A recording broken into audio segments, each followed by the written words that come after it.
quisiera hablar de una categoría normativa que es de suma importancia para el derecho internacional. Me estoy refiriendo a las normas de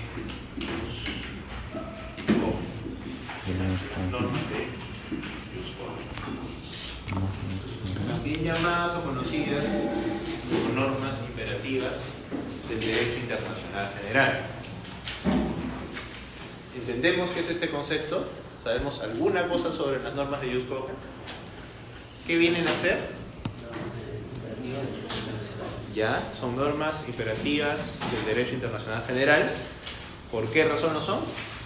¿De dónde sacas tú que esa es la definición?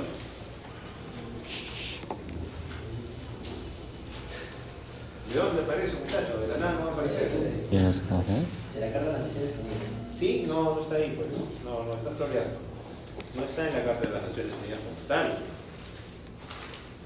¿Por qué será importante este tema? No solo porque es continuidad de lo que nosotros estamos viendo, sino principalmente porque cuando nosotros hablamos de las normas de jus cogens, nos estamos preocupando básicamente por un contenido normativo, o sea, una esencia, una sustancia normativa que introduce aspectos de jerarquización en el derecho internacional. Las fuentes que ustedes han estudiado, tratados, costumbre internacional, principios generales del derecho, actos unilaterales, todas estas fuentes, todos estos mecanismos tienen un mismo nivel de validez jurídica. O sea, no es que la costumbre valga más que el tratado o el tratado valga más que la costumbre internacional, valen lo mismo. Los dos son mecanismos establecidos por el derecho internacional para hacer la aparición de normas internacionales. Lo mismo en el caso de los principios generales del derecho. Pero ninguna de estas fuentes está por encima de la otra, todas están a un mismo nivel. Y en ese sentido es que la lectura común que se tiene del derecho internacional es que el horizonte que posee de fuentes es un marco jurídico homogéneo y horizontal. Por esta razón, dado que estamos en un sistema que prepondera ese factor, la presencia de estas normas imperativas del derecho internacional general resulta de cierta manera extraña, anecdótica, rara en una experiencia de horizontalidad normativa. Y hay que mencionar aquí que estas normas de jus cogens tienen un carácter especial frente a cualquier otro tipo de norma que se maneja en el derecho, en nuestro derecho, en el derecho internacional.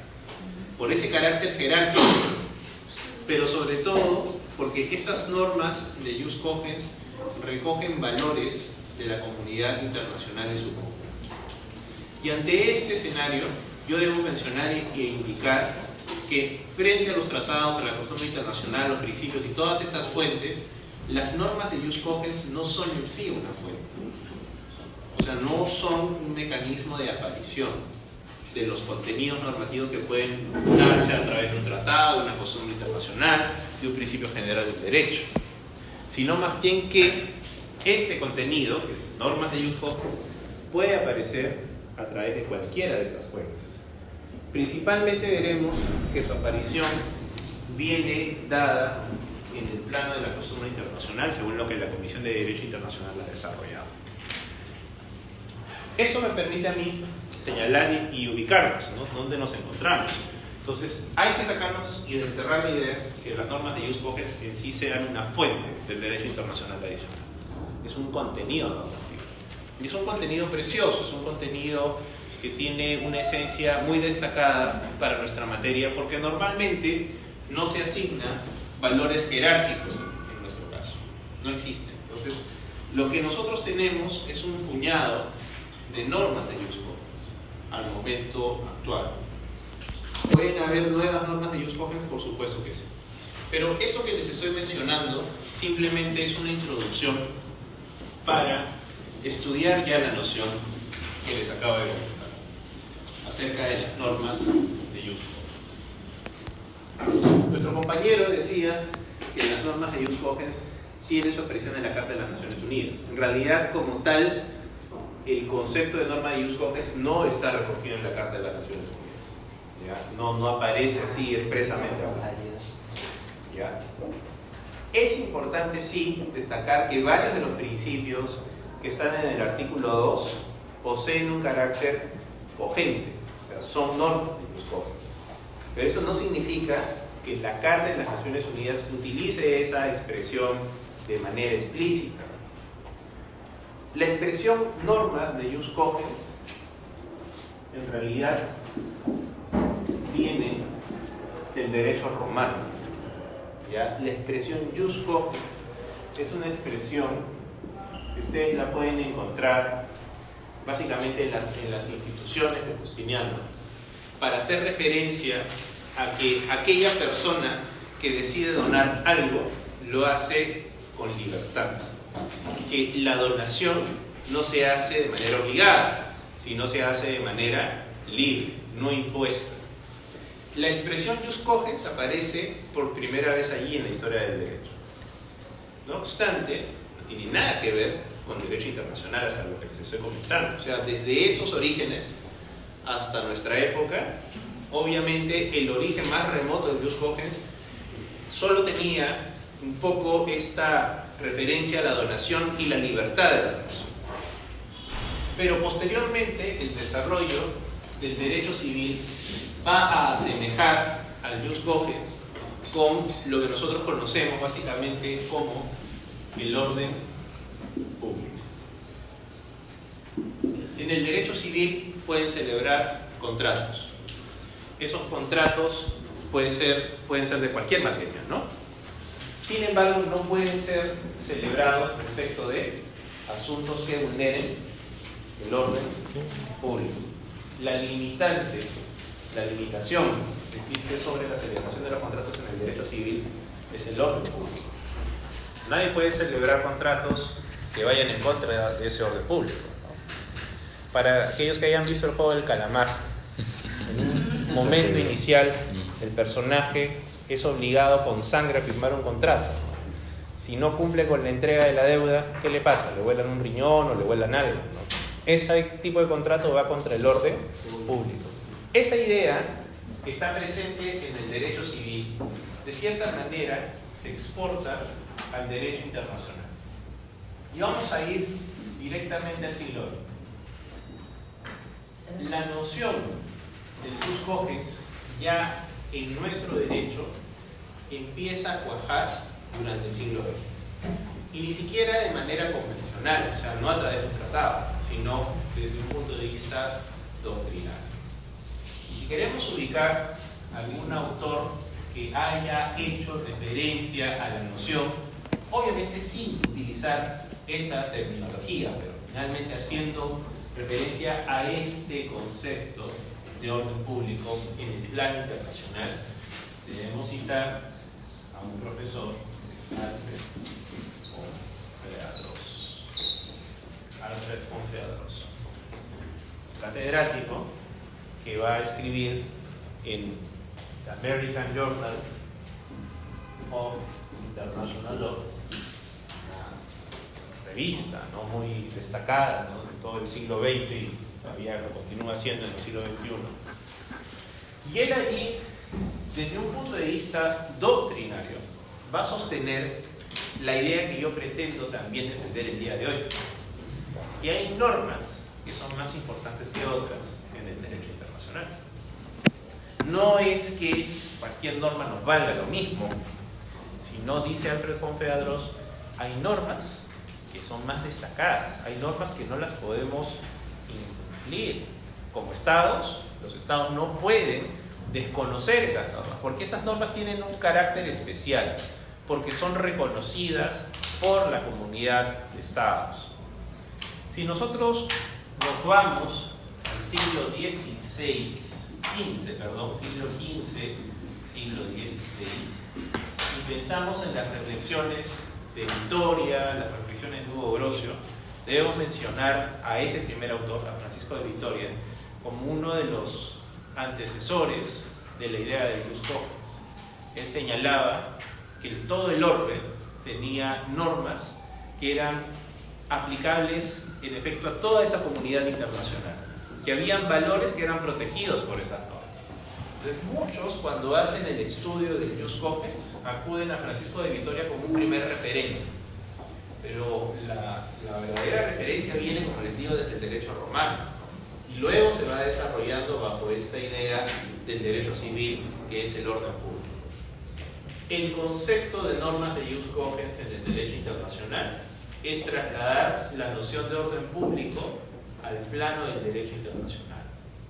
Y eso no va a ocurrir inmediatamente, sino que va a darse primero en este plano doctrinario. Y luego de esto, que viene a ser algo muy simpático, por cierto, revisar el texto de Alfred von Fedros no es para nada difícil, es un texto en inglés, pero es un texto corto.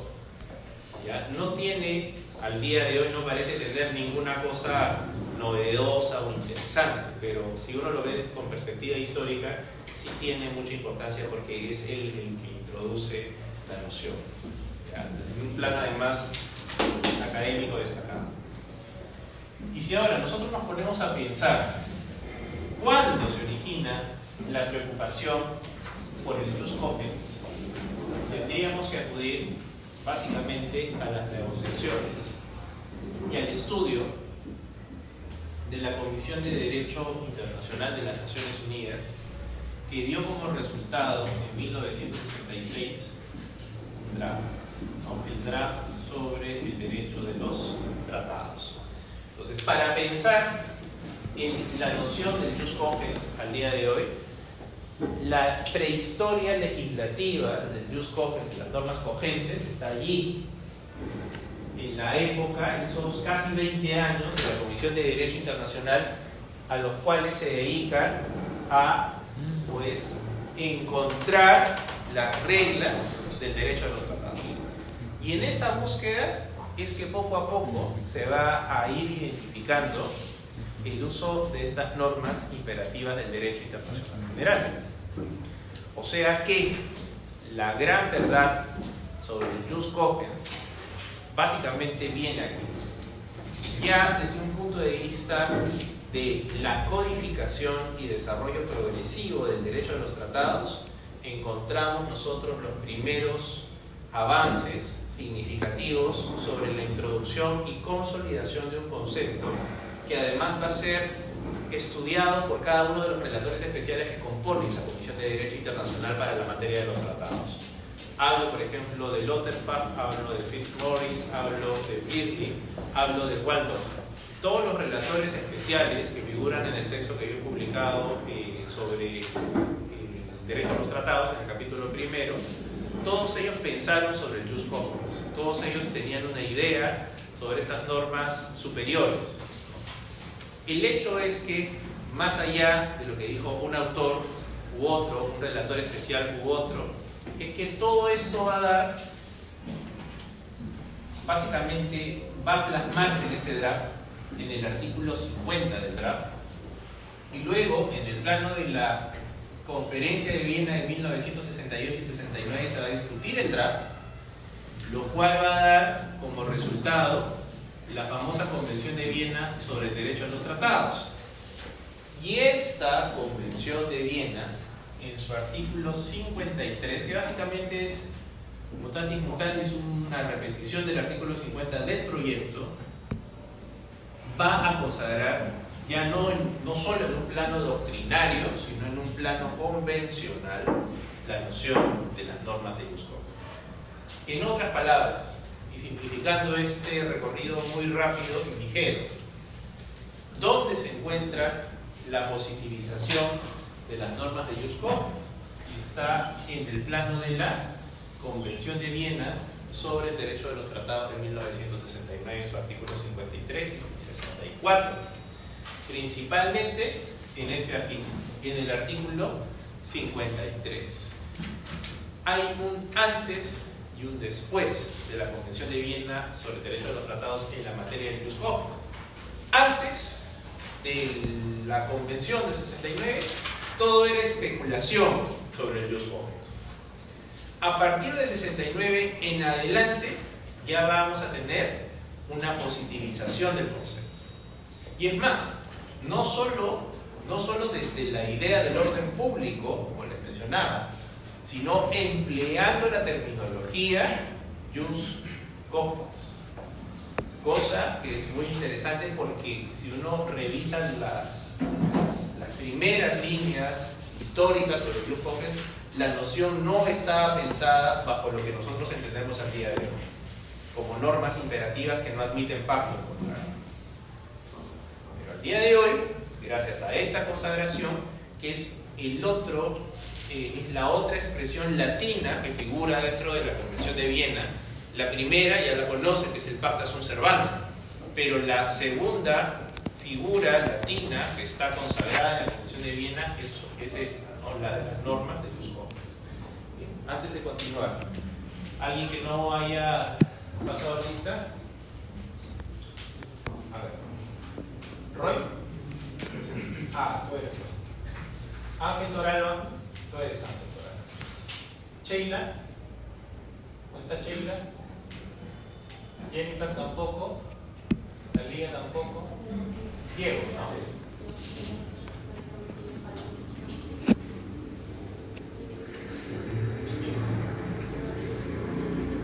Bien, para estudiar esto, entonces yo les aconsejo algo. Nos vamos acá otra vez. ¿Se acuerdan de esa página o no? Sí. Vamos acá, nos vamos al capítulo 23 y visitamos la Convención de Viena sobre el derecho a los tratados y nos vamos a la copia certificada. Y aquí visitamos el artículo 53. ¿Lo imprimiste? Ahí está, qué lindo de la casa. Ahí está. Este es el artículo 53. ¿Ya? Lo proyecto en pantalla para que ustedes se orienten. ¿Qué dice el artículo 53? Señor delegado. Lea, por favor. Artículo 53. Tratados que están en oposición con una norma imperativa de derecho internacional general jus cogens.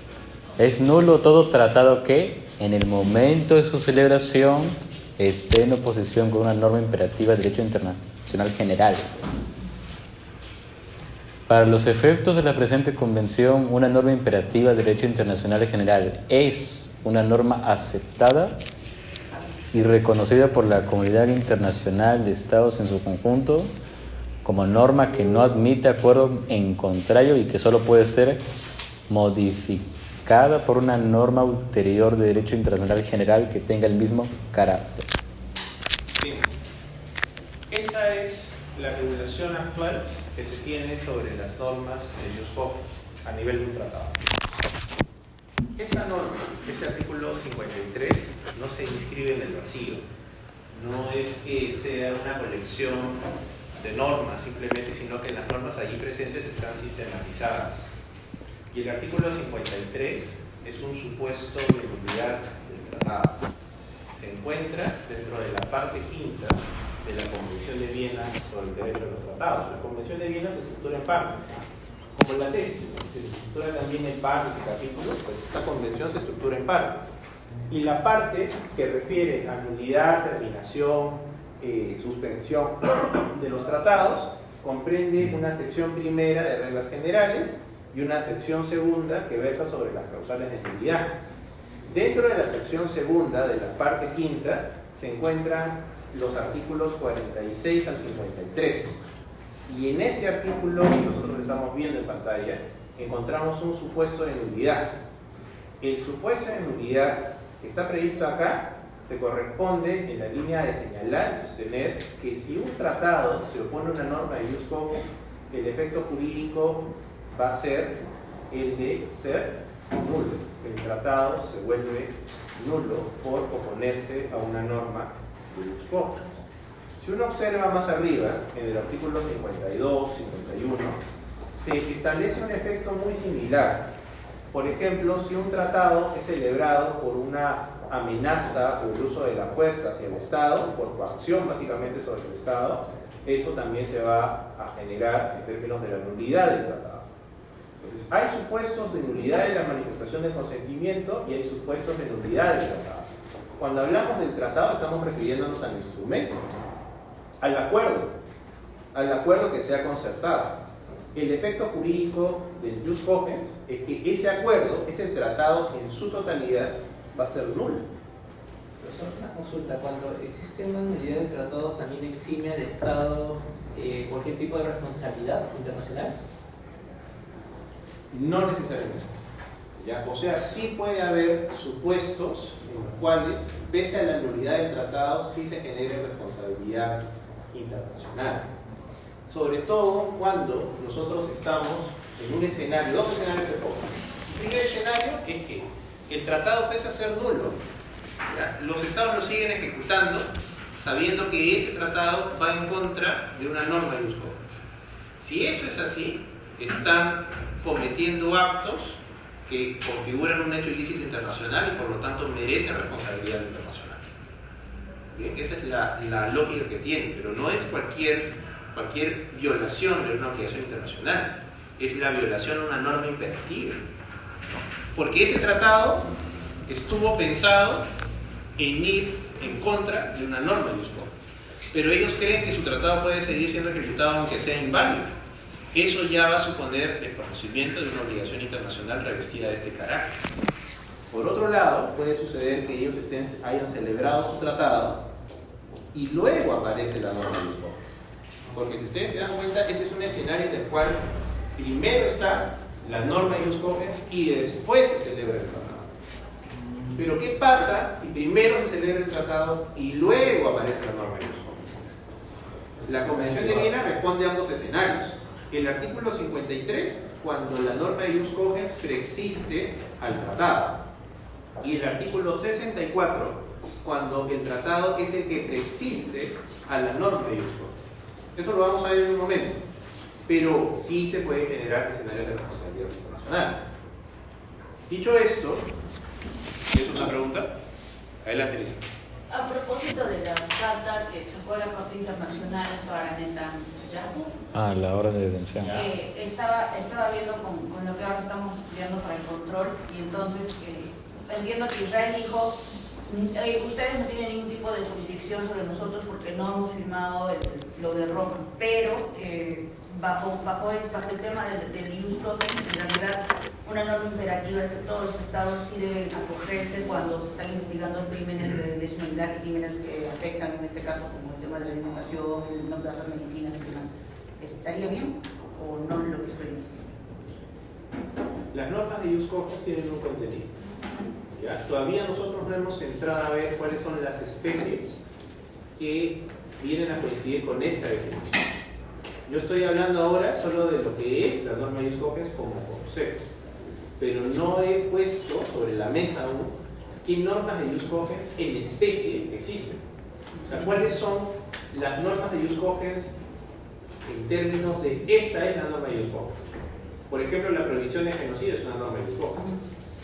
Lo que tú preguntas viene a ser básicamente cuáles son las consecuencias jurídicas que se desprenden de las normas de jus cogens. Y la respuesta que te voy a adelantar es que si bien existe un carácter especial de estas normas, consideran que son superiores jerárquicamente a otras, etc., puede también entenderse que no por esa razón se van a desdibujar ciertos bordes de carácter procesal. Entonces, puede existir una norma de jus cogens, pero no necesariamente por eso van a haber consecuencias procesales. Y te planteo el caso de inmunidades jurisdiccionales del Estado, que es un caso entre Alemania y la Italia. Entonces, Italia decía no, Alemania vulneró en su momento normas básicas del derecho internacional humanitario, que son normas de jus cogens. Y por eso se entiende que su inmunidad no debe ser puesta como una barrera procesal. Y Alemania decía que eso no tiene nada que ver, una cosa es la sustancia y otra cosa es el proceso. Y la Corte Internacional de Justicia le termina dando la razón a Alemania en esos términos. O sea que no necesariamente se deduce de la existencia de jus cogens que existan ciertas obligaciones de tipo procesal. Ahora, si nosotros pensamos en el caso de los crímenes de guerra, de los crímenes de lesa humanidad, esos crímenes, su prohibición es de jus cogens, ¿ya? Porque es específicamente algo que condena a la comunidad internacional y que lo considera grave para los intereses de esa comunidad internacional.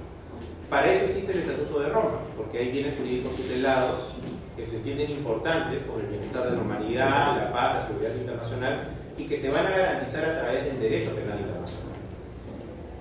Israel no es parte del Estatuto de Roma, por lo tanto no se le puede exigir cumplir con obligaciones que no son aplicables hacia ese Estado.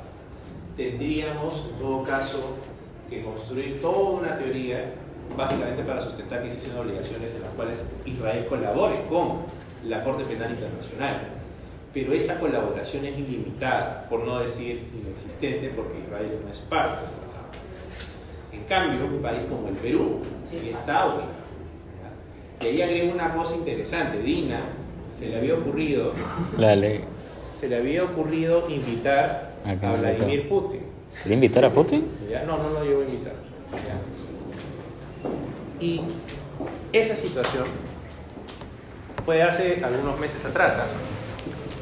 Señor delegado, por favor. Sí, yo creo que comente. Nada, no mueves ni un músculo tú, ¿no? Ya. Lo invitó. Y eso tuvo que paralizarse, pues. ¿Llegó la invitación? ¿Sabes por qué no se podría invitar a Vladimir Putin? Porque Putin tiene una orden.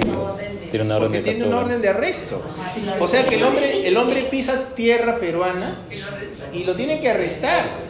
Previa carnicería. Porque el Estado peruano tiene la obligación de cooperar con la Corte Penal Internacional. O sea, no se trata de tenerlo acá y pues disfrutar de su presencia, si es que alguno disfruta de eso, ¿no? Pero, ¿por qué lo hace sin conocimiento, no? Claro, y para eso está justamente todo este aparato que es la Cancillería peruana para decirle, oye, no hagas eso, ¿no? No hagas esas cosas. Pero no me quiero ir, no me invites a irme de lo que estoy exponiendo, ¿ah? Vamos a volver. Este artículo 53 tiene dos grandes componentes. Componente que refiere a la consecuencia jurídica de las normas de jus cogens cuando el tratado desconoce esas normas. La consecuencia es la nulidad. Ahí lo dice, ¿no? Es nulo todo tratado que en el momento de su celebración va en contra o está en oposición de una norma de jus cogens. Y el segundo párrafo señala la definición de la norma de jus cogens. Esa definición había sido puesta en discusión por la doctrina.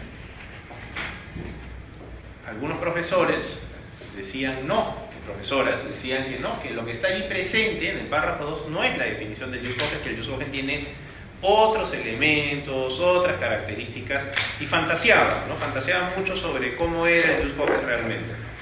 Y el argumento que sostenían era el siguiente: la presencia del jus cogens en la Convención de Viena sobre el derecho de los tratados es una presencia limitada. Es una presencia limitada y funcional, porque lo que se busca es establecer las consecuencias jurídicas del jus cogens en términos de la nulidad del tratado. Piénsese en cada uno de ustedes. Yo conozco solo su versión de estudiante. Yo no conozco qué hacen en sus casas, si tienen mascotas, si se dedican a hacer otra cosa los domingos, si el señor Tadeo aparece a las 3 de la mañana en algún lugar. Yo no sé nada de eso.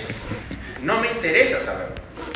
Yo solo conozco una dimensión de ustedes. De la misma manera, muchos doctrinarios decían, aquí está solo una dimensión del jus cogens. No estamos viendo la figura completa del jus cogens. Sin embargo, si yo digo que el antecedente de todo esto ha sido la discusión sobre el draft y el momento esencial de la positivización de las normas de jus cogens es 1969, también hay que sostener que el año 2022 es un año de suma trascendencia sobre la historia del jus cogens, porque en este año de 2022 salió el proyecto de conclusiones sobre la identificación de las normas imperativas del derecho internacional general. El proyecto de conclusiones sobre la identificación de las normas imperativas del derecho internacional. Ese proyecto es un un proyecto pensado para las normas de Jus Cogens.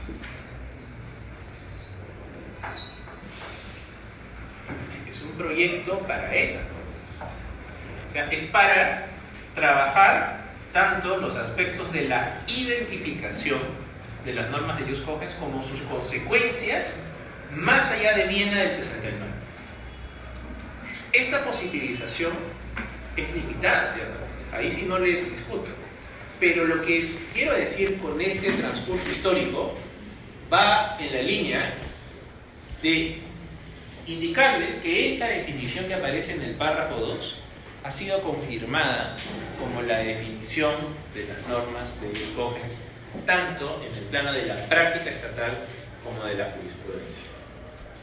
O sea, en otras palabras, esa duda existencial sobre si lo que estaba allí era o no era la definición de Jus Cogens al final ha terminado calando y estableciéndose como la definición de las normas de Jus Cogens.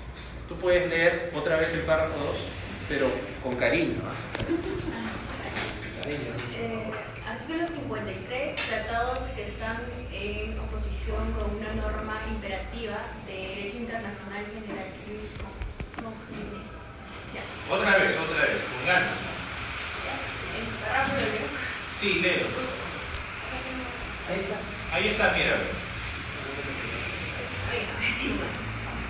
Es nulo todo tratado que en el momento de su celebración está en oposición con una norma imperativa de derecho internacional general para los efectos de la presente convención.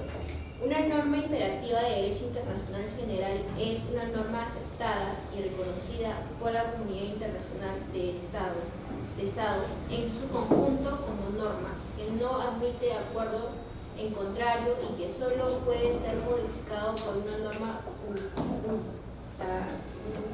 ulterior de derecho internacional general que tenga el mismo carácter. Muy bien. Esa definición nos trae una serie de elementos, ¿no? Para empezar, comienza señalando, para los efectos de la presente convención. ¿Dónde han leído esto? Ya no se acuerdan ya, pero ustedes han leído esta frase antes. En la Convención de Viena, ¿en qué parte de la Convención de Viena han leído esta frase para los efectos de la presente convención?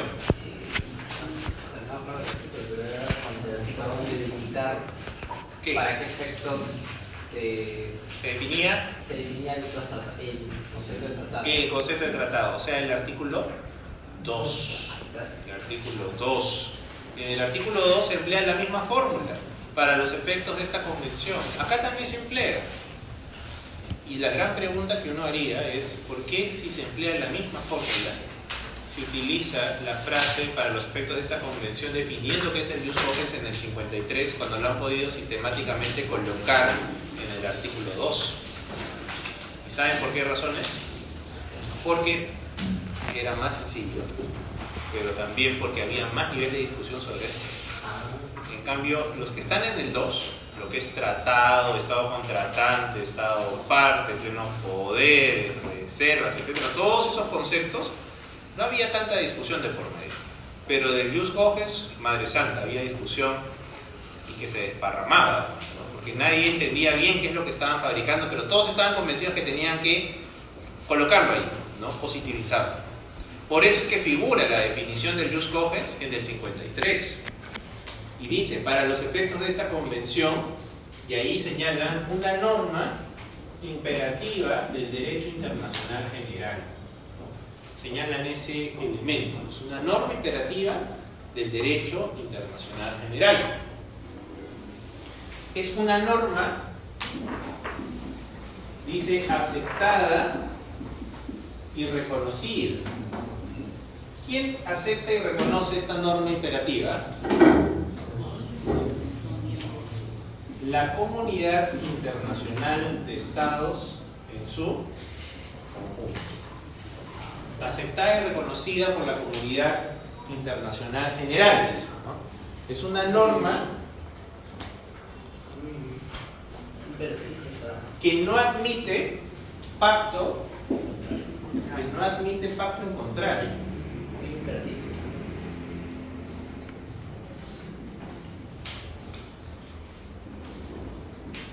y que solo puede ser modificada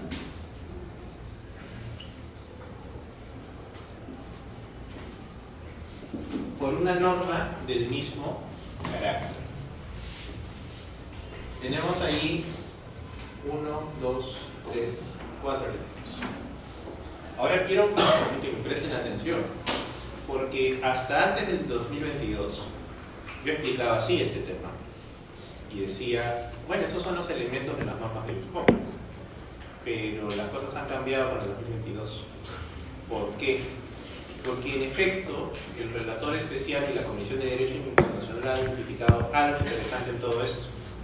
¿Cómo nosotros graficábamos a las normas consuetudinarias? ¿Cuáles eran los elementos del derecho consuetudinario? Dos elementos tiene la costumbre internacional. ¿Cuáles son? Muy bien. Una opinio iuris y una práctica. Cuando nosotros hablamos de la práctica nos referimos al elemento objetivo material, en efecto, elemento objetivo, ¿ya? Cualquiera de los dos es válido, y el elemento subjetivo. Lo que ha hecho la Comisión de Derecho Internacional es ordenar esta definición tomando en cuenta el elemento objetivo y el elemento subjetivo. A ver ustedes, ¿dónde se encuentra en todo lo que yo he dicho el elemento objetivo? ¿Dónde estaría?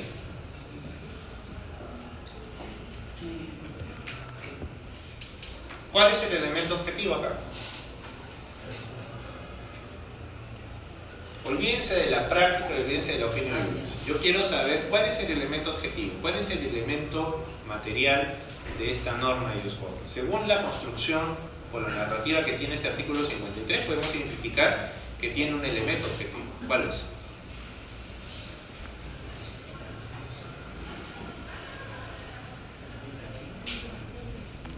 A ver, alguien que se arriesgue. Tú, Santiago, tú te vas a arriesgar. A ver. Okay. Hay una parte en la cual dice aceptada y reconocida. Ya, ¿y eso para ti qué es? En general, si es aceptada y reconocida, claro, no dice exactamente que es una práctica aceptada y reconocida, pero podemos asumir que en todo caso lo es por la comunidad internacional. Entonces, yo diría que es más un elemento no objetivo, sino subjetivo.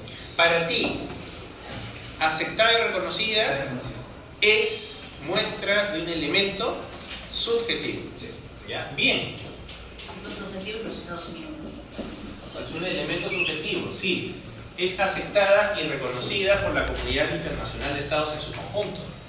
Ese es el elemento subjetivo.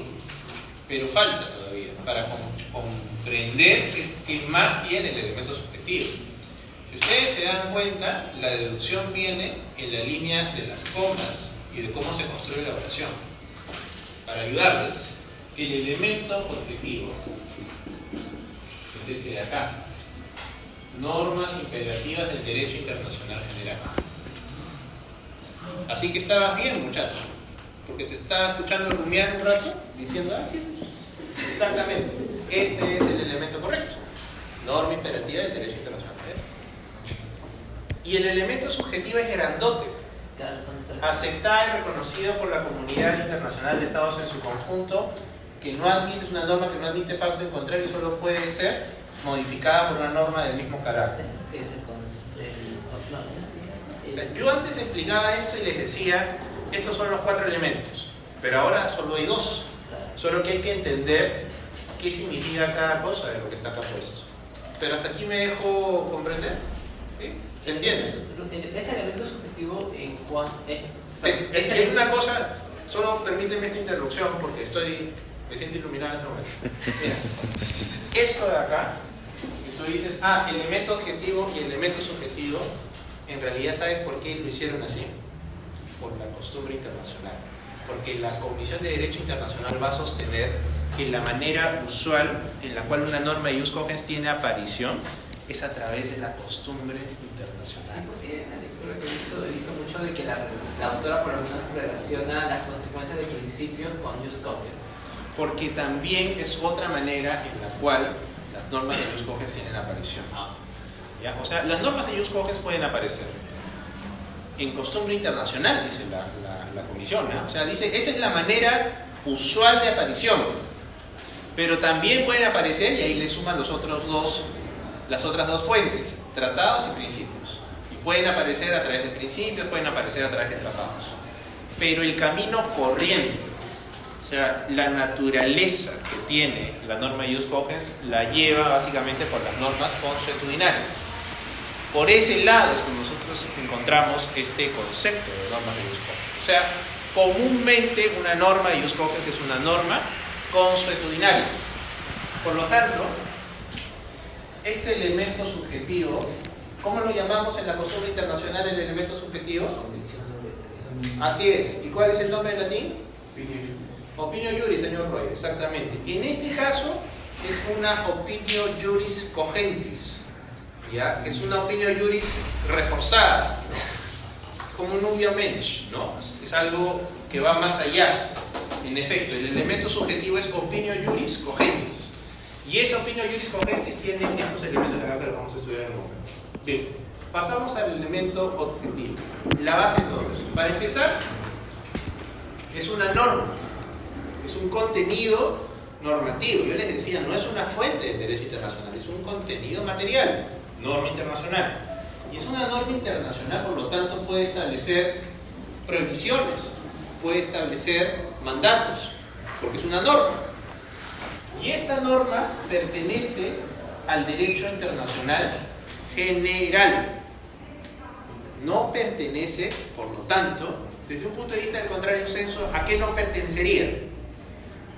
Si hay un derecho internacional general, ¿cuál es el antónimo de un derecho internacional general, señor Diego? Específico o particular, ¿no es cierto? Entonces nosotros estamos ante normas internacionales que no pertenecen a un derecho internacional en particular, en especie o ramal. Pertenecen a todo este conjunto de normas del derecho internacional. No importa la especialidad de derecho internacional a la cual ustedes se dediquen, si es que quieren dedicarse a esto, por supuesto, ¿no? Derechos humanos. ¿Qué es eso? ¿Cómo que qué es eso? ¿Qué es eso? ¿Todavía no han llevado? No, ¿qué es eso, profe? ¿Es obligatorio? Lamentablemente. ¿No es obligatorio derechos humanos? O sea, desde el punto de vista constitucional, ¿no? Pero No Pero existe no. como curso. No existe como... No hay curso de derechos humanos. Pero si ustedes... Para mi buena salud. Oye, revisen su currículum. Yo soy... No existe. Para mi buena salud, profe. Ya, miren, igual. Si hay profesor de derechos humanos. ¿Protección Internacional de Derechos Humanos? Lo que sí se llama el curso. Pero no es como curso obligatorio para todos. No sé quién será Felipe. El profesor de Conce, Pero lo profe. dicta, pues lo dicta. ¿Ya? Lo dicta. Lo importante es que alguien lo dicta. El profesor con el que no está de acuerdo en derecho constitucional. Debe ser alguien buena gente. Su némesis, profe. Es que yo no soy buena gente. Ya, a ver, el hecho es una norma que pertenece al derecho internacional general. O sea que si alguien se dedicara a derechos humanos, y ese era el punto, tendría que saber también de estas normas de Jus Cogens. Y si acá tú te dedicaras a derecho a las inversiones, también tendrías que saber de eso. Porque esto es, otra vez, el concepto de derecho civil, que es el orden público. Si hablamos de la generalidad, podemos deducir, o sea, de un derecho internacional general podemos deducir qué características tendrá el Jus Cogens. Esta, con la generalidad. Esa es una primera característica, primer rasgo que tiene. La generalidad. Las normas de Jus Cogens son generales, pertenecen al derecho internacional general. No están circunscritas a un derecho internacional particular solamente, sino pertenecen al derecho internacional general. Hay derecho internacional general, hay derecho internacional particular. Un derecho internacional particular es una especialidad, una rama específica del derecho internacional, como es el derecho internacional humanitario, como es el derecho del mar, como es el derecho del ciberespacio. Cualquiera de esas ramas es una rama del derecho internacional, pero el derecho internacional público tiene su mejor expresión en las normas de Jus Cogens, porque estas normas pertenecen a la generalidad. Ahora, que sea general o que pertenezca al derecho internacional general no significa que todas las normas imperativas del derecho internacional general sean de Jus cogens. Ese es otro punto importante, ¿verdad? Porque mucha gente dice, yo he leído además autores peruanos que dicen la protección de los derechos humanos es una norma de ius cogens, constitucionalistas, sobre todo. Es falso, pues eso no es verdad. Eso está mal, es incorrecto. ¿Por qué es incorrecto? Porque sí, yo le atraco la idea que pertenezca al derecho internacional general, pero no por esa razón es una norma de ius cogens. En otras palabras, la especie es la norma de ius cogens, el género es norma que pertenece al derecho internacional general. Hay principios que no son de ius cogens. Hay principios que pueden ser pactados en código, y eso es justamente lo que vamos a entrar en este momento. Luego de eso, tenemos eso, ¿verdad? Aceptada y reconocida. ¿Quieres decir algo? Sí, primero que me corrijo. De hecho, el curso está en la malla está en el 11º ciclo y se llama Protección Nacional e Internacional de los Derechos Humanos. ¿Por qué lo maltratan al profesor Felipe? Y usted es el prerequisito. Yo soy el requisito. El curso es el requisito. El requisito es Derecho Internacional Público. Excelente. O sea, pasen esto y ven derechos humanos. Excelente. Bueno, está. ¿En qué ciclo? 11º siglo. Pero yo quiero consultar para preguntar al profesor. Están destinados al éxito, entonces. Deberían conocerse con él. Por supuesto. Derechos humanos, profe. Ay, no, ahí nomás. Ese profesor hizo defender el aborto por poquito. Así de crack es ese profesor. Lo hizo defender el aborto. Tranquilo, papi, ya va a sacar el proyecto de ley para que todo el que aborta pene muerte de frente. Pero lo hizo defender. Cállese, oiga. No me haga sacar las pruebas que tengo guardadas. Tranquilísimo. Se altera el color del profe. Tranquilo. Ya después, todo el cariño del mundo se da entre ustedes. Ya acá en la clase vamos a respetar las cosas. Aceptada y reconocida. ¿Ya? Esto no le suena raro. Aceptada y reconocida. ¿No le suena como redundante? ¿El que reconoce acepta o no? ¿O es que una cosa es aceptar y otra cosa es reconocer? Yo lo creo más como que aceptada, que tú digas aceptes y... ¿Qué es aceptar? ¿Qué sería aceptar? Aceptar es que tú reconozcas que... Ya pues acabas de decirlo. Ay, perdón. Ay, no, me expliqué mal. Aceptada es como... No, es que no te has equivocado. En el fondo, aceptar y reconocer es básicamente lo que Sí, pero lo veo más en el ámbito como que yo así como yo como internamente lo veo aceptada y reconocida como que ya por algo más formal. A ver, te planteo lo siguiente, una analogía a esto. Cuando yo les hablaba del objeto y fin, los franceses intentan distinguirlo, pero los ingleses no. Dicen, oye, objeto Todo es y lo fin mismo. es la finalidad. La ya misma se vaina. acabó ya, ¿no? Y vean ustedes que la Comisión de Derecho Internacional ha ido más o menos por esa línea. O sea que cuando habla de la aceptación y el reconocimiento no significa una doble aceptación. Significa simplemente una expresión mal hecha, aquí, pero impuesta, que viene a ser que se acepta, o bueno, se reconoce. ¿Qué cosa? Finalmente es un elemento subjetivo, porque esto de aceptar y reconocer implica que es la comunidad internacional la que está aceptando y reconociendo estas normas imperativas del derecho internacional general bajo las características que siguen a continuación. Esa aceptación y reconocimiento la hace ¿quién? ¿Jorgito la hace? No, la comunidad internacional, Estados. Reconozco lo que conviene, profe, nomás. De hecho Paréntesis. es la comunidad internacional de Estados por quienes está compuesta. Por estados. Estados. Pero yo les pregunto, ¿tienen que ser todos? ¿3 estados entonces pueden reconocer una norma de ius cogens? Los que tienen poder. Los que tienen poder, no, falso. ¿Cuántos estados deben reconocer una norma de ius cogens para que sea una norma de ius cogens? Es una pregunta que la doctrina se la ha planteado desde 1969 hasta hace poco. Y la Comisión de Derecho Internacional, sabiendo las ansias de la doctrina, ha dado una respuesta. Y la respuesta es un gran número de estados, lo cual es una respuesta no científica en términos matemáticos, de decir, tiene que ser 130, ¿no? Sino que es un gran número de estados el que reconoce y acepta una norma de igualdad. ¿Cómo logro un gran número de estados? Pregunta, ¿dónde encuentro un espacio, un foro, donde hay un gran número de estados? Naciones Unidas. ¿Cuál de los órganos? La Asamblea General está compuesta por 193 estados.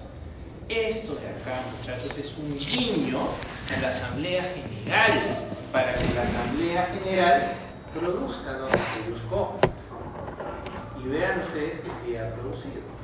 Una de esas normas de jus cogens producida por la Asamblea General es la Resolución 1514 sobre el principio de la libre determinación de los pueblos. Realmente, resolución emitida por la Asamblea General de las Naciones Unidas. Y aquí viene otro rasgo. Si es aceptada y reconocida por la comunidad internacional de estados en su conjunto, entonces nosotros podemos decir que jus cogens goza de universalidad. Goza de universalidad. ¿Se acuerdan de las normas consuetudinarias, del derecho internacional consuetudinario? No desarrollamos, creo, lo que es la doctrina del objetor persistente, ¿no? ¿O sí? No. Un objetor persistente es un Estado que no quiere que se le aplique una norma consuetudinaria.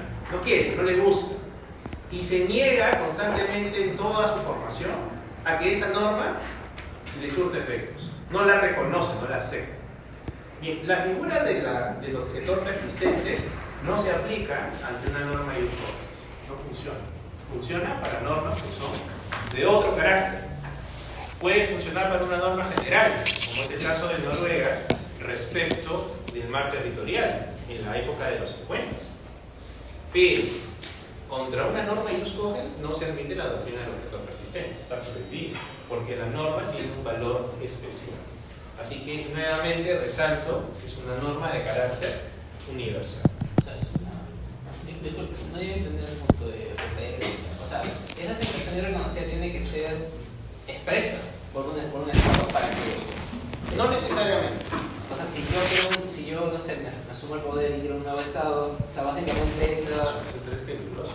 No, o sea, de ese poder no va, pero o sea, me voy al hecho de que esas normas de jus cogens me van a ser aplicables a mí también. Sí, si no quieres, se te aplica.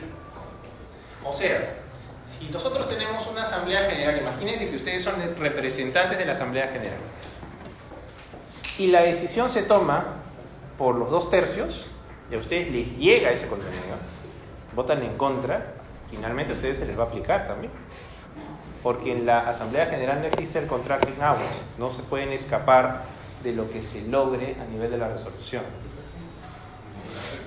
Como dice Freud, democracia es que escoge por voto, pues. Pero ese voto va a dar como resultado, así sea los 2/3, lo que se consiga en la resolución de la Asamblea General se va a entender extensible a todo el órgano, a todos los miembros de las Naciones Unidas. La Asamblea General se respeta. Y por eso fíjense que la Asamblea General, y grábense bien esto, la Asamblea General no genera resoluciones vinculantes, genera resoluciones no vinculantes, son los que tienen un gran nivel de legitimidad, porque están todos metidos ahí, perro, pericote y gato. Putin, Dina y cualquier dictador de Centroamérica está allí metido, porque esa es la Asamblea General, la de pinta. Luego tenemos esa característica, vamos a subrayarla con verde, porque esa característica de acá, que no admite pacto en contrario, yo diría que es una de las principales características que posee las normas de jus cogens. Que las normas de jus cogens no pueden ser derogadas, no puede pactarse en contrario a la norma de jus cogens. Y creo yo que esta característica es la que permite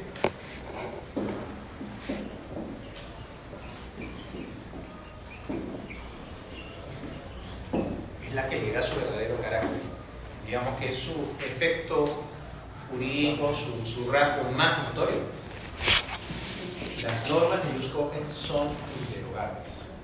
Todas las normas de Jus Cogens son inderogables. No se admite por arte abstracta, ni siquiera. ¿Ya? Salvo, de ahí viene, que sea modificada por una norma de Jus Cogens posterior o de superventas. Eso lo voy a explicar en un momento, pero quiero que me presten atención acá. No se puede pactar en contra de una norma de Jus Cogens. Yo creo que es el momento preciso para mostrarles algunos ejemplos de normas de Jus Cogens. Entonces quiero que me sigan acá. Van a entrar, es para que ustedes también revisen pues en su casa, ¿no? Van a entrar y van a hacer así.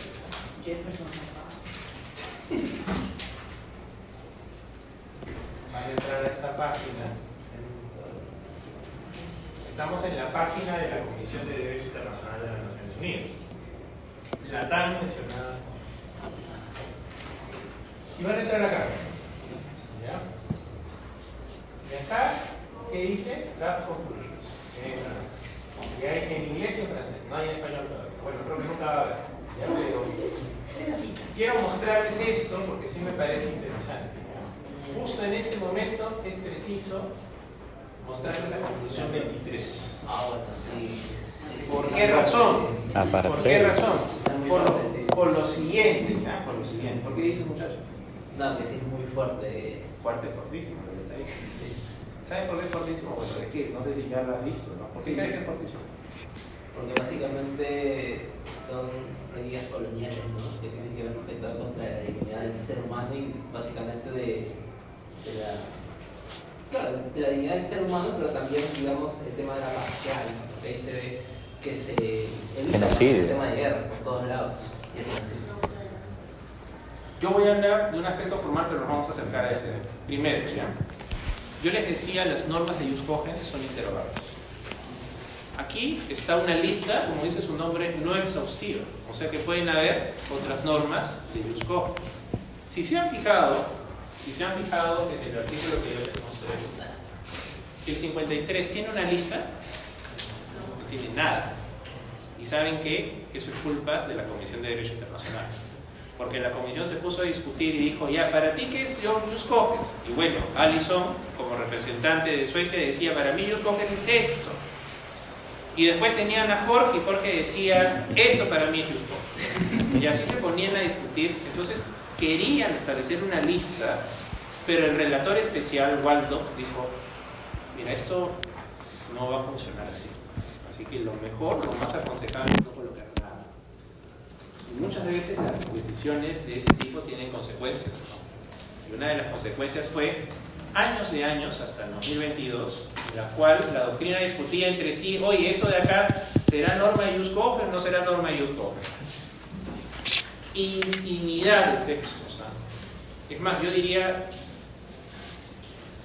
pueden llenar bibliotecas enteras solo sobre Jus Cogens, porque se ha escrito tanto de Jus Cogens que realmente no tendría un término. Se escribe infinidad de cosas sobre Jus Cogens. Y uno de los textos, eso sí, más resaltable sobre Jus Cogens es el de Gómez Robledo, es un autor mexicano que se llama el Jus Cogens Internacional, estudio histórico crítico, o sea, es muy buena obra en español, está disponible en la web, ¿no? Si quieren se la puedo pasar. Bien. Pero en la lista que nosotros veíamos hace un momento están las normas de Jus Cogens que la Comisión de Derecho Internacional ha podido determinar y argumentar que son normas de Jus Cogens. Pero en el artículo 53 del 69 no hay nada, no solo dice el concepto, porque no se atrevieron a poner una lista bajo el temor de que si colocaban una lista se cerraba la posibilidad a la evolución jurídica. Entonces, la razón de fondo por la cual no hay una lista en el 53 es para evitar detener esa evolución. ¿Ya? Pero también nos trajo problemas, porque al día de hoy todavía hay algunos que no saben que son normas de Jus Cogens. Y para eso la Comisión de Derecho Internacional tenía una tarea pendiente que recién la va a contestar en el 2022 con esta lista. Y quiero que hagan el ejercicio de cuál de estos principios o cuál de estas normas son derogadas, ¿no? Para empezar, la prohibición de la agresión. La prohibición de la agresión supone prohibir el uso de la fuerza armada contra la soberanía territorial o la independencia política de un Estado. ¿Admite pacto en contrario de esa prohibición? O sea, agresión en el sentido de que yo... No, tú no, el Estado. O sea, El un Estado. Un Estado quiere agredir a Un otro, Estado quiere agredir a pero otro. si ese Estado se defiende, eso sí no tiene nada que ver, ¿no? Esa es legítima defensa. Les pongo el caso, Rusia y Ucrania. Rusia agredió a Ucrania y hizo un acto de agresión contra Ucrania. Ha vulnerado la norma de los COPES, porque ahí está establecido, ¿no? Es eso. Ahora entiendes por qué. No, porque Rusia está tan apartada de la comunidad internacional. Sí, pues, porque eso la aparta de la comunidad internacional. ¿Admite pacto en contrario? ¿Se puede celebrar un tratado entre Bolivia y Perú para romper el territorio de Chile? No. Está prohibido por el derecho internacional. Si se hiciera una salvajada como esa, la consecuencia sería la nulidad del tratado, según el artículo 53. La siguiente, la prohibición del genocidio. ¿Qué es hacer genocidio? ¿Qué es genocidio? Es un crimen internacional. ¿Qué es el Exterminar. genocidio por acá? A ver. Exterminar, profe. Miguel, ¿alguna idea de posible mencionado? Es la eliminación sistemática de una población por origen étnico o político, Miren, en la resolución 96 de la Asamblea General de 1946 incluye el grupo político, pero a nivel de la Convención del 48 solo hay 4 grupos. El grupo nacional, el grupo étnico, racial y religioso. ¿Ya? Esos son los 4 grupos. Y la interpretación tiene que ser amplia y evolutiva para cubrir lo más posible a cualquiera de los otros grupos que puedan existir. Por eso se dice, el grupo político no está incluido expresamente en la Convención del 48, pero puede entrar, en todo caso, bajo alguna de las categorías que ya están previstas en esa Convención, pero no está expresamente dicho. La prohibición del genocidio. ¿Se puede pactar en contra de la prohibición del genocidio? O sea, se puede establecer, se puede generar un tratado para cometer genocidio. No se puede hacer eso. No se puede, está prohibido por el derecho internacional. Y no es cualquier prohibición, ¿no? O sea, no es que exista una excepción. No, en cualquier tiempo, lugar y circunstancia está prohibido el genocidio. Es una norma cogente. No hay nulidad sobre eso. Una consulta, con el tema, por ejemplo, de la prohibición de la esclavitud, a mí me viene algo, ¿este concepto es evolutivo o Sí. frase técnica? Porque ahora con las condiciones laborales ya hay veces que ya se puede ver la esclavitud moderna. Sí, por supuesto, y te doy toda la razón. Porque la esclavitud, ¿qué es la esclavitud? ¿Qué entienden ustedes por esclavitud? Tanto que hablan de la esclavitud. ¿Ya? Se llenan la boca con la esclavitud. Pero díganme, ¿qué es la esclavitud? ¿Qué es la esclavitud? Gustavo, yo creo que tú sí tienes la respuesta. A ver, tú lánzate nomás. Es forzar a un grupo de personas a realizar trabajos más allá de lo que humanamente, digamos, puede ser. O sea, un ejemplo, el enganche que fue la época del caucho. Muy buen ejemplo, además. Se me viene otra ahorita, pero o sea, es que este grupo haga un exceso de trabajo sin las condiciones básicas, sin reconocerse un sueldo también por el trabajo que realiza. Miren, la esclavitud es el ejercicio de cualquiera de las facultades de la propiedad sobre una persona. ¿Cuáles son las facultades de la propiedad? Usar, para empezar. Goce, disfrute, Usar, disfrutar, deshacernos. imaginar, reivindicar. Cualquiera de esas propiedades que se aplican en los bienes trasladados a las personas. Eso es esclavitud. No voy a poner ejemplos porque creo que está clarísimo, ¿no?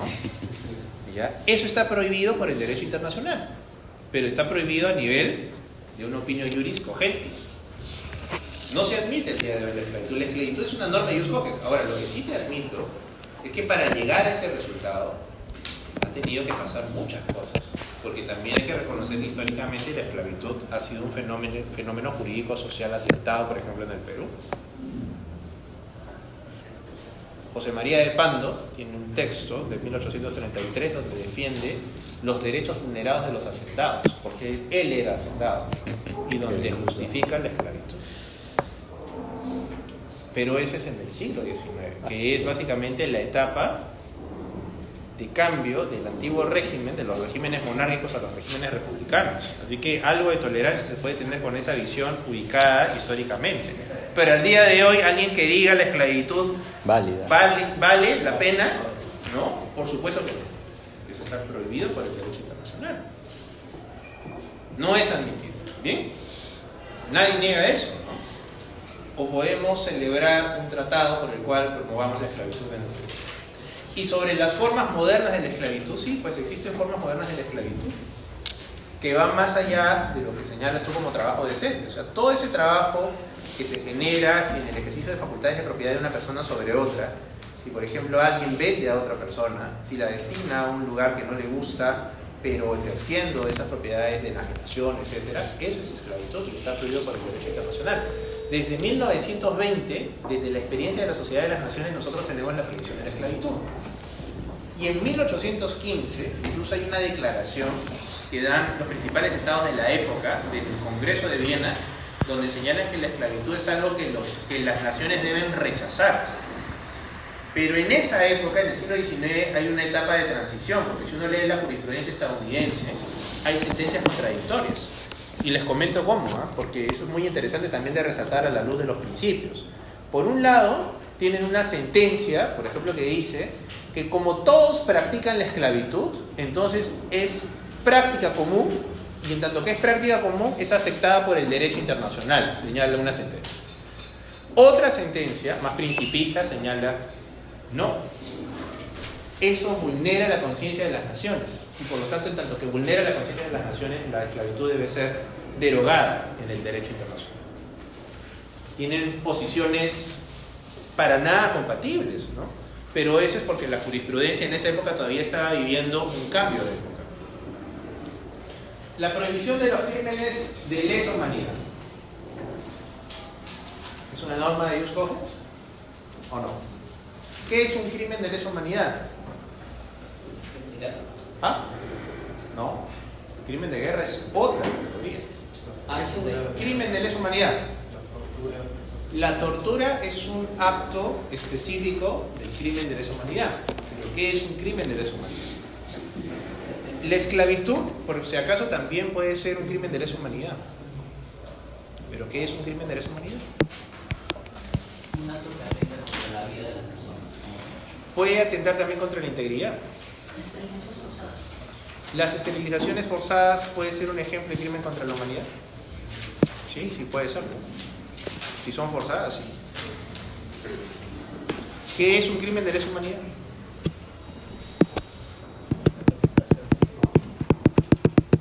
Es un ataque grave, sistemático, contra la población civil.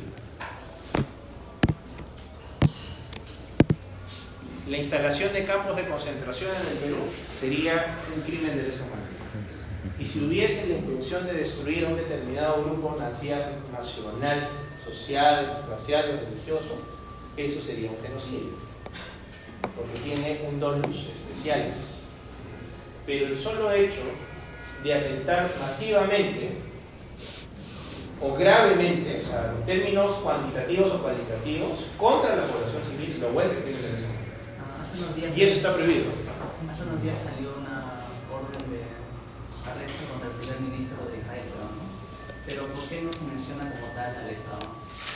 Porque una cosa es el derecho penal internacional, que tiene sus consecuencias sobre los individuos, las personas, y otra cosa distinta, pero también un sistema de responsabilidad, aparte de la responsabilidad internacional que debe estar en su cultura, que es la responsabilidad internacional del Estado. Y el Estado de Israel, en mi opinión, es responsable internacionalmente por lo que ha hecho, por todas las cosas que ha venido. Y igual, Palestina ha cometido actos contra el derecho internacional, el título de responsabilidad internacionalmente por las migraciones que ha cometido. Y en el caso del Estado, una de las figuras del Estado tiene este componente del proyecto de artículos sobre hechos internacionalmente ilícitos del 2001, donde tenemos un hecho ilícito internacional del cual se tiene una responsabilidad internacional. Es un esquema de responsabilidad y otro esquema de responsabilidad es el de la responsabilidad penal. Porque el Estado no piensa, el Estado no conoce, el Estado no siente. El Estado es una derecho, pero al Estado se le pueden atribuir actos realizados por sus órganos. Si un soldado viene el día de hoy y nos mata a todos una ejecución extrajudicial, eso va a suponer una pena de carácter pues, sancionatorio de la aplicación del derecho penal, pero también va a suponer responsabilidad internacional del Estado. Así que más allá de la discusión del derecho penal internacional está todo ese marco jurídico. Si Israel atenta contra Palestina, comete un crimen contra la paz o un acto de agresión, se entiende que Israel es responsable internacionalmente por ese acto de agresión. Pero son sistemas de responsabilidad que poseen sus propias reglas. La responsabilidad del Estado y la responsabilidad penal internacional. ¿Se puede pactar en contra de un crimen de lesa humanidad? ¿Se puede o no se puede?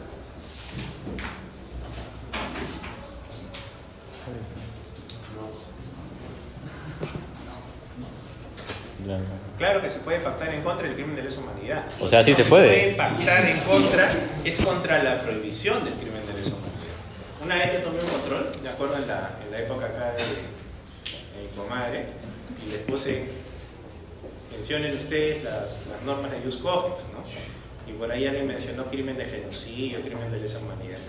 No, pues es prohibición del crimen de genocidio. Si me pones crimen de genocidio, me estás diciendo que es válido para la comunidad internacional cometer genocidio, ¿no? Y eso no es válido, pues. El nombre completo. Así es, prohibición. No, no se puede, pues no se puede pactar en contrario. Después acá está lo que se conoce como los principios, ¿ya? La basic rules vendrían a ser los principios o las reglas básicas del derecho internacional humanitario. ¿Cuáles son las reglas básicas del derecho internacional humanitario? No atacar civiles.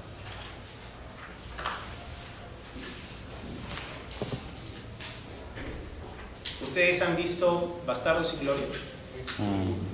La escena de Monsieur Lapierre y de Hans Landa, capítulo 1. Buenas. ¿Hay crímenes de guerra allí o no?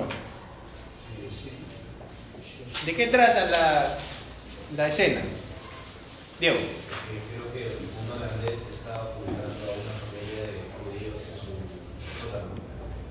Entonces empiezan a hablar en francés, después empiezan a hablar en alemán y después creo que no sé qué idioma hablan. Y al final le dice, por favor, en hebreo, no nada. Primero él se presenta, el Hans Landa, Christopher Waltz, se presenta en francés con este campesino.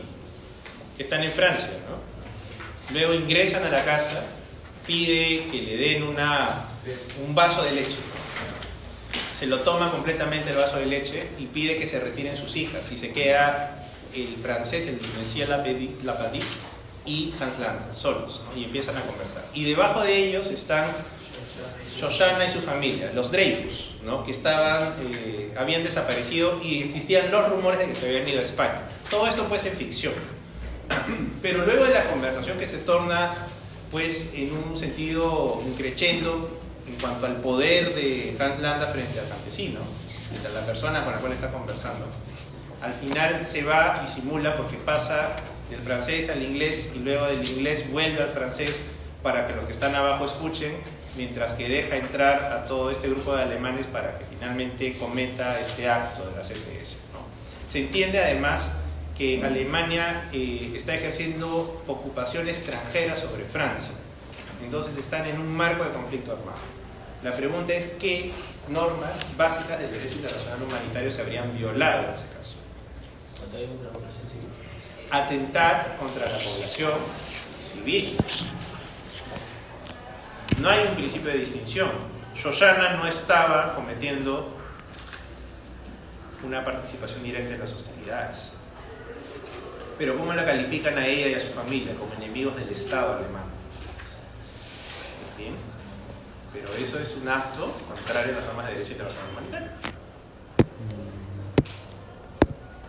El principio de no distinción. ¿Qué más? Se vulnera el principio de proporcionalidad también. No es un objeto de guerra, no es un objeto militar válido. Bien, sigamos con los ejemplos. Y ahí vamos al ejemplo que tú ponías, ¿no? Prohibición de la discriminación racial y el apartheid. ¿Tienes alguna opinión? ¿Qué es la discriminación racial?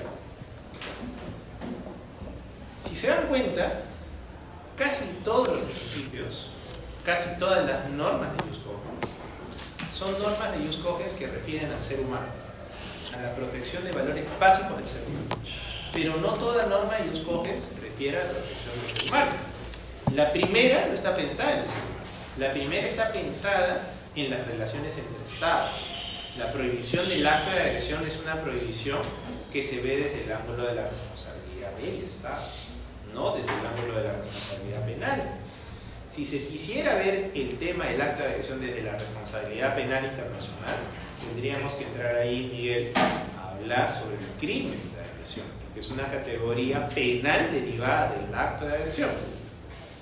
Pero bien, entonces hay gran número de normas que son de Jus Cogens relativas al ser humano y hay pocas normas referidas a los estados en sus relaciones que tienen el carácter de Jus Cogens. ¿Está el principio de la intervención acá?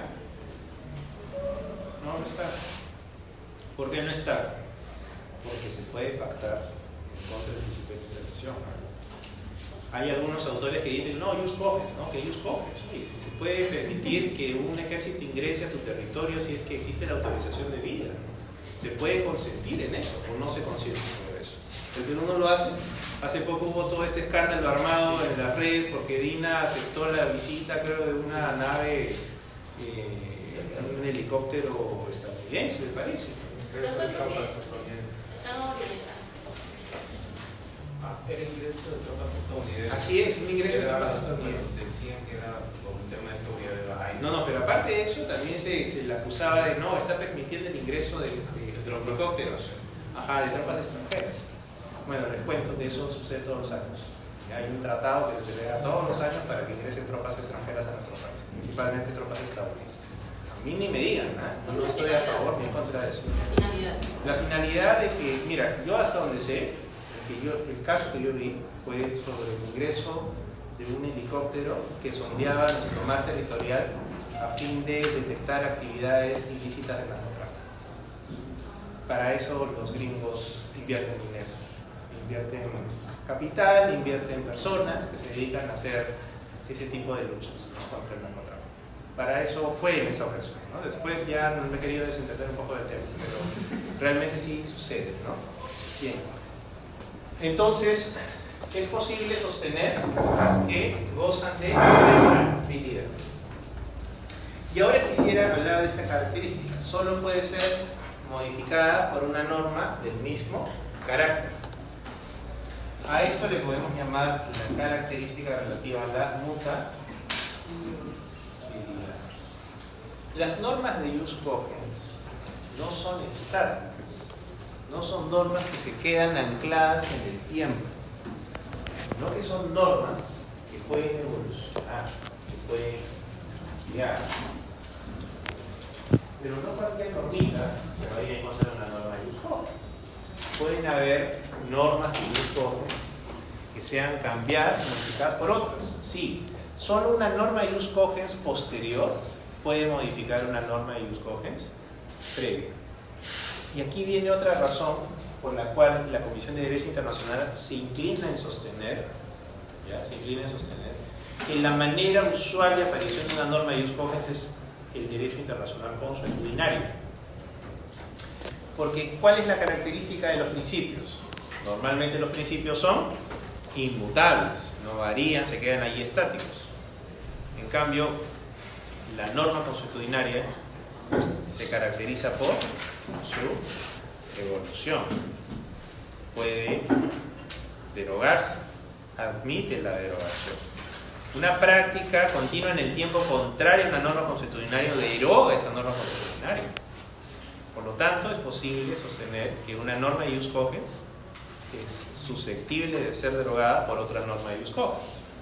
Todavía el día de hoy no ha ocurrido esta situación. Pero nosotros no somos naturalistas, aunque ciertamente los naturalistas les ha fascinado esto del ius cogens en el marco de la Convención de Viena. ¿Ya? Es básicamente un guilty pleasure de los naturalistas tener aquí las normas de ius cogens porque han sentido que en alguna cosa les han dado la razón, pero no necesariamente, porque hablar del tema desde el punto de vista de la aceptación y reconocimiento de la Comunidad Internacional de Estados ya lo sitúa de acuerdo a lo que los Estados quieren. O sea, ya le pones un bozal al perro, no lo dejas descontrolado, no es que aparece la norma de ius cogens, no, sino que los Estados deciden la aparición de esa norma de ius cogens a través de su aceptación y reconocimiento. Y aparte de esto, otro guiño al derecho internacional constitucional es ese punto, ¿no? La mutualidad. Y a esto vamos a agregar otras características más. El carácter jerárquico y la axiología de las normas de ius cogens. Vamos a ver primero el carácter jerárquico de la norma de ius cogens. Este es el proyecto, miren, ahí está, ese es el proyecto.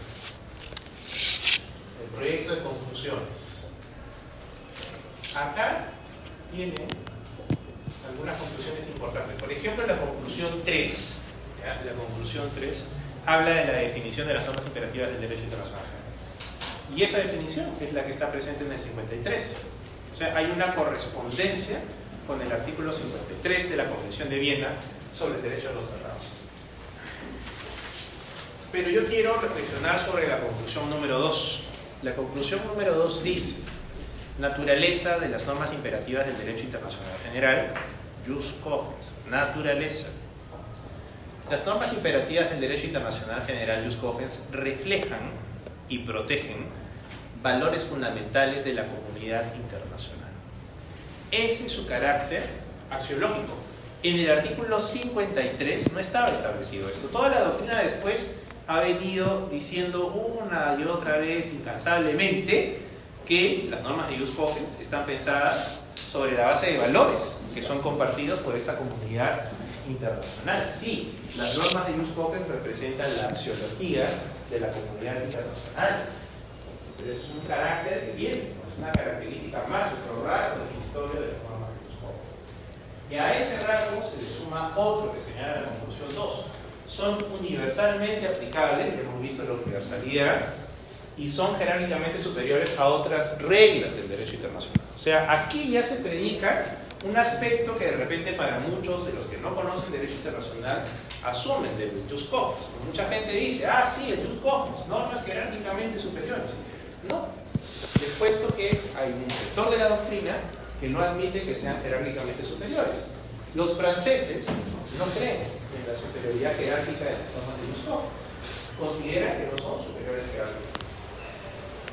Porque para un autor, entre ellos Robert Kolff, dice, no, el efecto jurídico que tiene la norma de ius cogens es básicamente una norma de solución de conflictos normativos.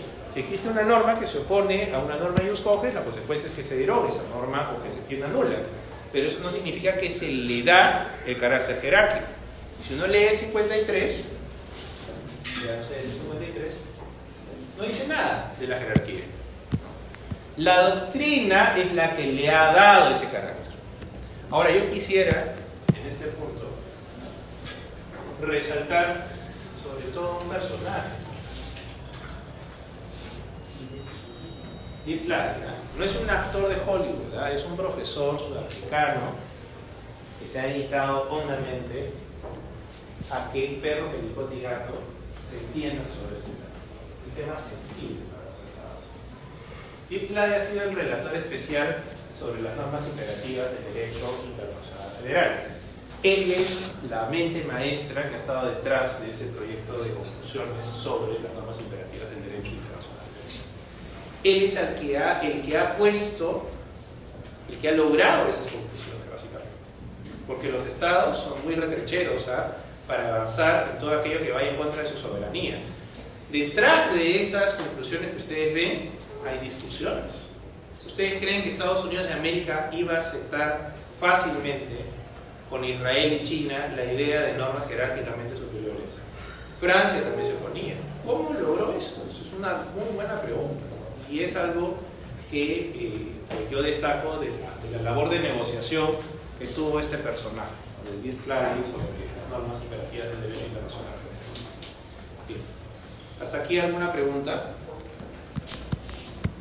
Bueno, yo creo que se merecen un receso. ¿O no? No, es que ya, ¿por qué se sueltan? Yo no les he dado el receso todavía.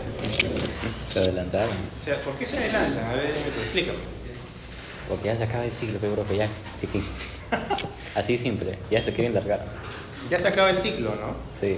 Oigan, estudien para su examen final, ¿ya? Justo sobre eso, porque acabo de tener en otra universidad pues el cierre del ciclo, y de 55 estudiantes jalaron 20, ¿no? 20 estudiantes. Así que yo les recomiendo por favor estudiar para su examen final. ¿Cómo va a venir el examen final? Les voy a dar un balotario para que escojan los temas, ¿ya? Esta vez sí. Va a ser oral. Listo, eso sería todo. Bueno, pueden ir a su profesor. Sí. ¿Cuándo va a ser el examen final? Bueno, a mí no me han dicho ninguna comunicación. Sí, la UIS 16, profe. A ver, calma. Negociemos. A ver, yo voy a hablar con la coordinación, con las autoridades, y voy a preguntar sobre ese caso. ¿Ya? Se acabó. Tranquilos. Que van a tener su examen final. Van a tener de todas maneras. Es inevitable. Así es, como Thanos.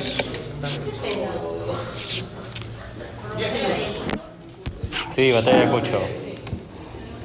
Va por el lado de por qué no está presente la discriminación por género. ¿Discriminación por género? ¿Por qué no están presentes otras discriminaciones? Hablando de la discriminación por género, pero también hablando de otras discriminaciones. ¿Qué otras discriminaciones existen? Religión, clase social. Hay una salsa, dicen, ¿no? Tú no entras en su clase social. Sí. ¿Qué más? ¿Qué otra discriminación hay?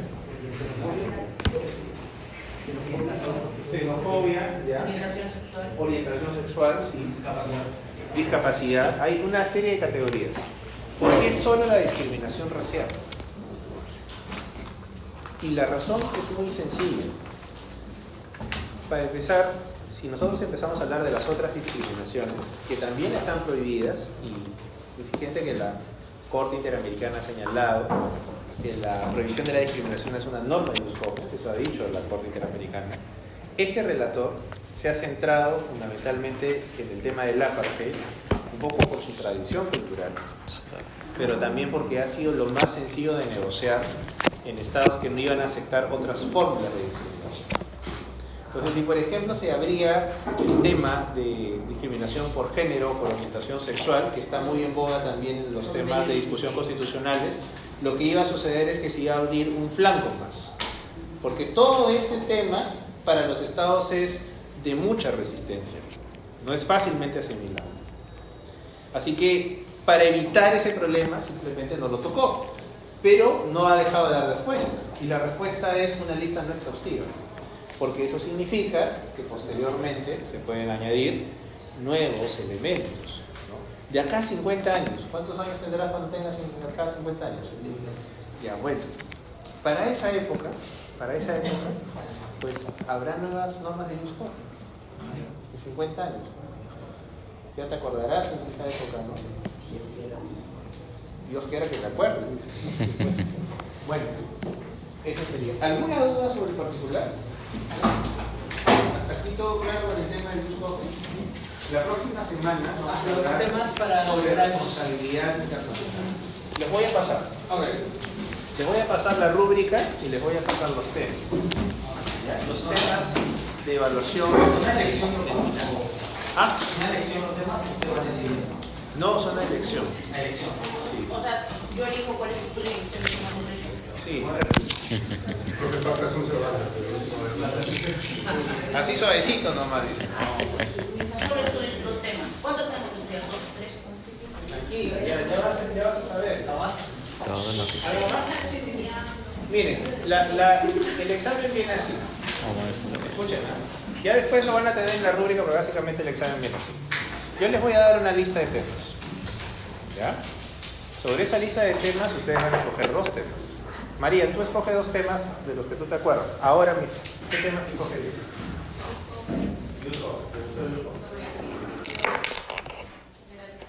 Ya, escoge esos 2 temas. Entonces ella me dice ese día, profesor, yo escogí esto. ¿Ya? Entonces sobre esos 2 temas yo voy a escoger principios generales del derecho. Y sobre ese tema yo te voy a plantear 2 preguntas.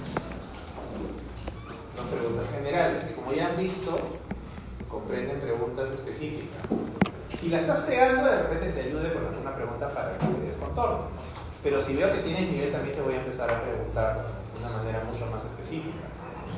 O sea, me conviene hacerme el que no sabe y no es. Claro. Ya no te exhibiste. Pensando, dicen los memes, ¿no? Sí, exactamente. Bueno, ustedes vean cómo sobrevivir. Estoy dando de sobrevivir.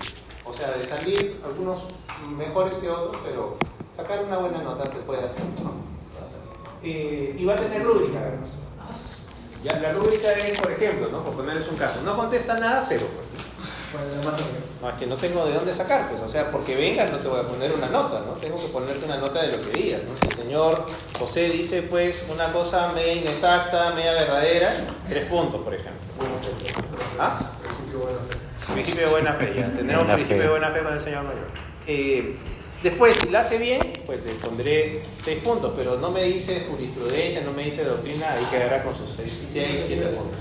Pero si ya es un destroyer, pues, que viene con todo, que es doctrina, jurisprudencia, me sacas una y otra cosa, ya pues hay 10, ¿no? 10, claro, 10 en una pregunta, si acaso, ¿no? Y 10 en la segunda, 20, pues. Y voy a tomar en consideración los que han participado durante todo el ciclo, por supuesto, ¿no? Algún puntaje adicional. El artículo, ¿en qué porcentaje entra? Que se me perdió, mentalmente se me ha perdido esa información. O sea, sé que entra el 40, pero ¿cuánto representa eso? Ahí está puesto, ¿o no está puesto? ¿No dice? No, es verdadamente. Ya, eso lo voy a verificar, ¿ya? Para no responder incorrectamente lo voy a mirar. ¿Ya? Pero buen punto. Ahora, yo creo que las notas están ahí, ¿eh? O sea, que ya yo solo lleno los casilleros que me dan, así que no pongo porcentajes, ¿no?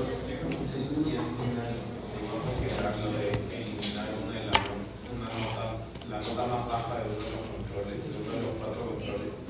Voy a hacer eso. Ya. Esperen, pero no digan más, ¿eh? Si no, les quito el beneficio. Ya, listo. Qué lindo es el silencio. Ya. Ya. Elimino.